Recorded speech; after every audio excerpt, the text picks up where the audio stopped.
ನಡುಬಾಡೆ ವಾರ್ತೆಗಳಿಗೆ ಸ್ವಾಗತ. ನಾನು ರಶ್ಮಿ.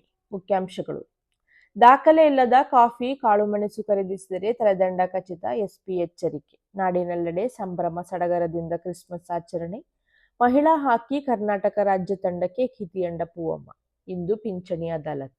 ವಾರ್ತೆಗಳ ವಿವರ.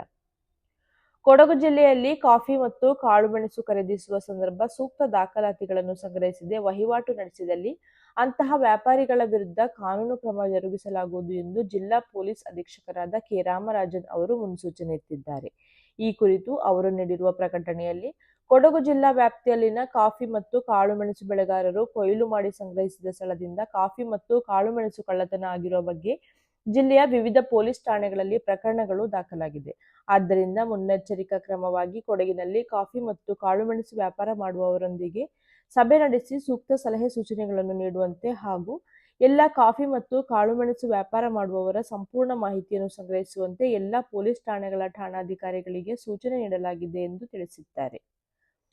ಜಿಲ್ಲೆಯಲ್ಲಿನ ಎಲ್ಲ ಕಾಫಿ ಮತ್ತು ಕಾಳುಮೆಣಸು ವ್ಯಾಪಾರಿಗಳು ಕಾಫಿ ಮತ್ತು ಕರಿಮೆಣಸು ಖರೀದಿಸುವ ಸಂದರ್ಭದಲ್ಲಿ ಮಾರಾಟ ಮಾಡುವವರ ಸಂಪೂರ್ಣ ಮಾಹಿತಿಯನ್ನು ಸಂಗ್ರಹಿಸಿ ಇಟ್ಟುಕೊಳ್ಳುವುದು, ಖರೀದಿ ಮಾಡುವ ಸಂದರ್ಭದಲ್ಲಿ ಸಂಶಯ ಕಂಡುಬಂದಲ್ಲಿ ಅವರ ಫೋಟೋವನ್ನು ತೆಗೆದಿಟ್ಟುಕೊಳ್ಳುವುದು, ಅಂತವರ ಹಿನ್ನೆಲೆ ಕುರಿತು ಪರಿಶೀಲಿಸಿ ಎಚ್ಚರಿಕೆಯಿಂದ ವ್ಯವಹರಿಸುವುದು. ವ್ಯಾಪಾರಸ್ಥರು ಈ ಮೇಲಿನ ವಿವರಗಳನ್ನು ಪಡೆಯುವುದು ಕಡ್ಡಾಯವಾಗಿದೆ. ಖರೀದಿ ಅಥವಾ ಯಾವುದೇ ಮಾರಾಟದ ಸಂದರ್ಭದಲ್ಲಿ ಯಾವುದೇ ಅನುಮಾನ ಕಂಡುಬಂದಲ್ಲಿ ಸ್ಥಳೀಯ ಪೊಲೀಸ್ ಠಾಣೆಗೆ ಮಾಹಿತಿ ನೀಡುವುದು.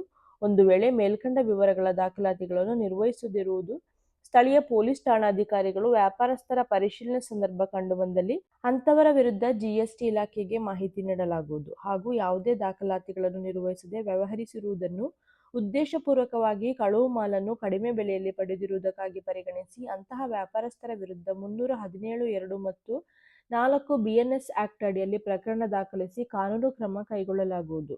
ಅಂತವರಿಗೆ ನ್ಯಾಯಾಲಯವು 3 ರಿಂದ 10 ವರ್ಷ ಜೈಲು ಶಿಕ್ಷೆ ಹಾಗೂ ದಂಡ ವಿಧಿಸುವ ಸಾಧ್ಯತೆ ಇರುತ್ತದೆ ಎಂದು ಪ್ರಕಟಣೆಯಲ್ಲಿ ತಿಳಿಸಿದ್ದಾರೆ.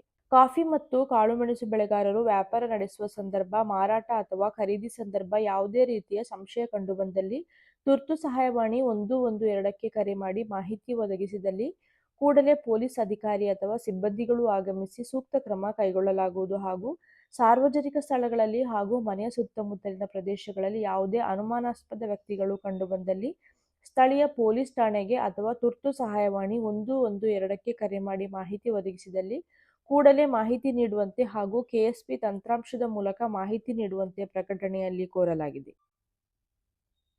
ಯೇಸು ಕ್ರಿಸ್ತನ ಜನ್ಮದಿನದ ಅಂಗವಾಗಿ ನಡೆಯುವ ಕ್ರಿಸ್ಮಸ್ ಆಚರಣೆಯು ಸಂಭ್ರಮ ಸಡಗರದಿಂದ ಸಂಪ್ರದಾಯಬದ್ಧ ಆಚರಣೆಗಳೊಂದಿಗೆ ನಡೆಯಿತು.